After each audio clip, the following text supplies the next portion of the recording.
Welkom graad 12's, ons is besig met Poppy die drama en hierdie les gaan ons fokus op bedryf 1 toneel 1.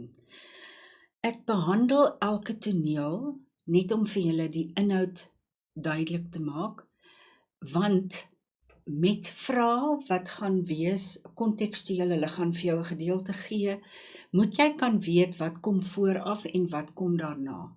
So, volledigheidshalwe gaan ons elke toneel bespreek en kommentaar lewe. So, kom ons begin dadelik. Toneel 1, bedryf 1. Ons sou kon sê dit is die eksposisie. Met ander woorde, of ons kan sê dis die uiteensetting. Hier kry ons inligting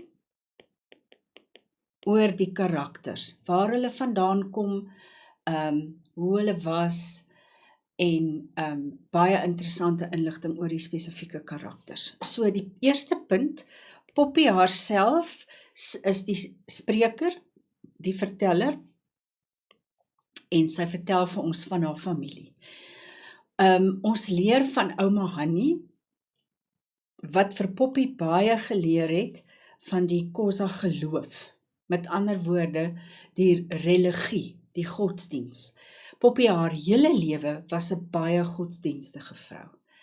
Sy was baie streng, ouma Hannie, ons praat nou van ouma Hannie, maar haar laaste kind, Pingie, het sy bietjie voorgetrek. Daar's 'n gesegde, en ek het daarmee groot geword, van as dit jou laaste kind is, dan praat hulle van 'n droë prampie. In other words, a breast that doesn't have lots of milk left. So this child doesn't get all the fullness of lots of milk. So hy was haar laaste kind, ander woorde, hy was Poppy se broer. En sy het hom 'n bietjie, sy was nie so streng met hom nie, want hy het 'n drankprobleem gehad. Nou as hy so dronk was, seker van skuldgevoelens, feeling guilty, he prayed the whole evening. And when he started praying, ouma Hannie was so irritated with him, then she started singing hymns, because she was a woman that went to church regularly. So just a little bit of a humoristic moment.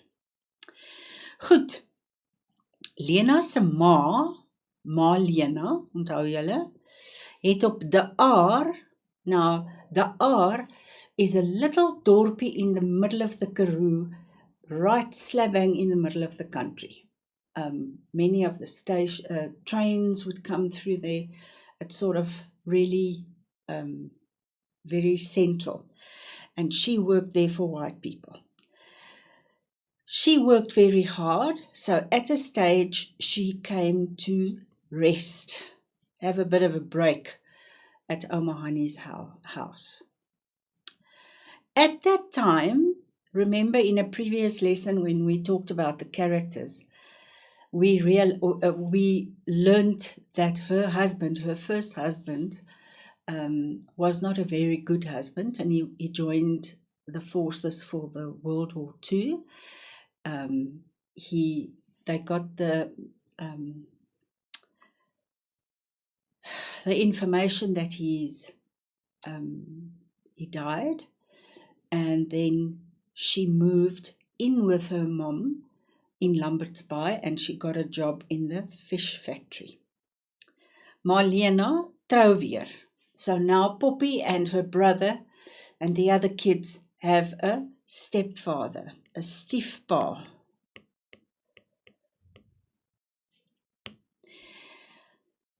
Op hierdie punt is dit een van die tragiese oomblikke in Poppy se lewe. Her mother has 3 more children with her new husband. And when Poppy was 9 years old, she was taken out of school because she had to look after the children. Sy moes kinders oppas. Maar, soos wat ek ook al gesê het, sy was baie leergierig. sy het nooit opgehou om haarself te leer nie. So, Mosie, as hy by die huis gekom het met sy boeke van die skool af, het sy deur sy boeke gelees. Sy het aangehou om haarself te leer lees. Skoolliedjies gesing. En elke week was daar 'n tydskrifie, die jong span.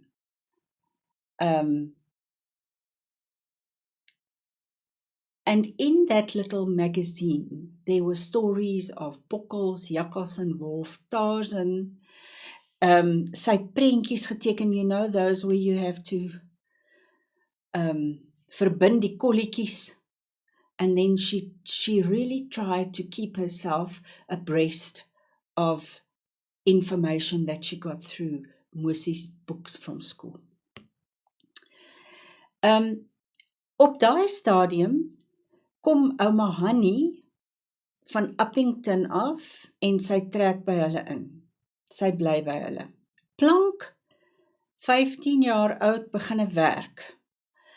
Another sad thing, not being able to complete his schooling, but it was probably because they needed the money. So then they got their own home and they didn't have to stay in the hostels anymore. I am not saying the truth. Plank got his own house. And that was a relief for Poppy, because then she can move in with Plank and she did not have to stay in the house of her stepdad anymore. They didn't see eye to eye. She never called him father.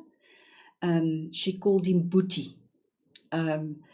She just didn't like him and never warmed up to him. So she moved in with Plank and she still looked after the children of Mama Lena. Ouma Hannie sterf in hierdie toneel. Daar's 'n inskrywing in die drama waar sy net kort voordat sy gesterf het, toe sien sy hierdie hoë boom en die takke wat afbuig en sy het dit gesien as dis 'n waarskuwing dat die dood naby is. So she had a premonition in a way, can we deduct.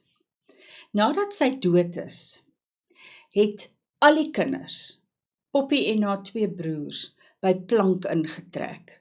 So everybody moved. Poppy kept on looking after the kids. Marlena worked in the visfabriek. Hier was hulle kinders. Dis nou die kinders, Marlena se kinders by die tweede man. So dit is Poppy en haar boetie se halfbroers en susters.